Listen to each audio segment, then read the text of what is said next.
പുതിയ തലമുറയുടെ ജൻസി പ്രക്ഷോഭത്തിൽ ഉലഞ്ഞ നേപ്പാളിൽ രാഷ്ട്രീയ അനിശ്ചിതാവസ്ഥ തുടരുകയാണ്. രാജ്യം സൈന്യത്തിന്റെ നിയന്ത്രണത്തിലാണിപ്പോൾ. മുൻ ചീഫ് ജസ്റ്റിസ് സുശീല കർക്കിക്ക് ഭരണ ചുമതല നൽകാൻ ധാരണയായി ആണ് നേപ്പാളിൽ നിന്ന് ലഭിക്കുന്ന വിവരം. സംഘർഷം അയഞ്ഞതോടെ കാഠ്മണ്ഡു വിമാനത്താവളത്തിന്റെ പ്രവർത്തനം പുനരാരംഭിച്ചു. സംഘർഷങ്ങൾക്കിടെ ജയിൽ ചാടി ഇന്ത്യയിലേക്ക് കടക്കാൻ ശ്രമിച്ച 10 വിചാരണ തടവുകാരെ തിരിച്ചു പിടിച്ച് ജയിലിലാക്കി.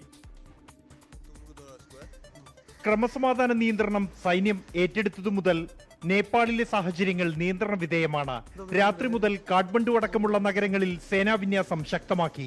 രാജിവെച്ച പ്രധാനമന്ത്രി KP ശർമ്മ ഒലിയും പ്രസിഡന്റ് രാംചന്ദ്ര പൗഡലും സൈനിക സുരക്ഷയിൽ തന്നെ തുടരുമ്പോൾ താൽക്കാലിക ഭരണ സംവിധാനത്തിനുള്ള ചർച്ചകൾ സജീവമാണ്. സമൂഹ മാധ്യമങ്ങളിലൂടെയുള്ള ആഹ്വാനമനുസരിച്ച് പ്രക്ഷോഭത്തിൽ എരിഞ്ഞമർന്ന തെരുവുകൾ വൃത്തിയാക്കാനും യുവാക്കൾ തന്നെ രംഗത്തിറങ്ങി.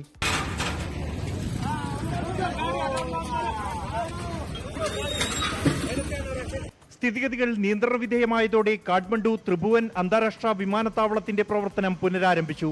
സംഘർഷങ്ങൾക്കിടെ ജയിൽ ചാടി ഇന്ത്യയിലേക്ക് കടക്കാൻ ശ്രമിച്ച 10 വിചാരണ തടവുകാർ പിടിയിലായി. ബോംബ് സ്ഫോടന കേസിൽ ജീവപര്യന്തം ശിക്ഷയനുഭവിക്കുന്ന നേപ്പാൾ മുൻ മന്ത്രി സഞ്ജയ് കുമാർ സാഹുവും ജയിൽ ചാടിയവരിൽ ഉൾപ്പെടുന്നു. പ്രതിഷേധങ്ങളുടെ പശ്ചാത്തലത്തിൽ ഇന്ത്യൻ അതിർത്തിയിൽ കനത്ത ജാഗ്രതാ നിർദ്ദേശം നൽകിയിട്ടുണ്ട്. 24 ഡൽഹി. ലോകത്തെവിടെയായാലും ഏത് സമയത്തും 24 വാർത്തകളും ഓഗ്മെന്റഡ് റിയാലിറ്റി പാക്കേജുകളും എക്സ്പ്ലെയിനറുകളും വിശദമായി കാണാൻ ഞങ്ങളുടെ യൂട്യൂബ് ചാനൽ നിങ്ങൾക്ക് സബ്സ്ക്രൈബ് ചെയ്യാം.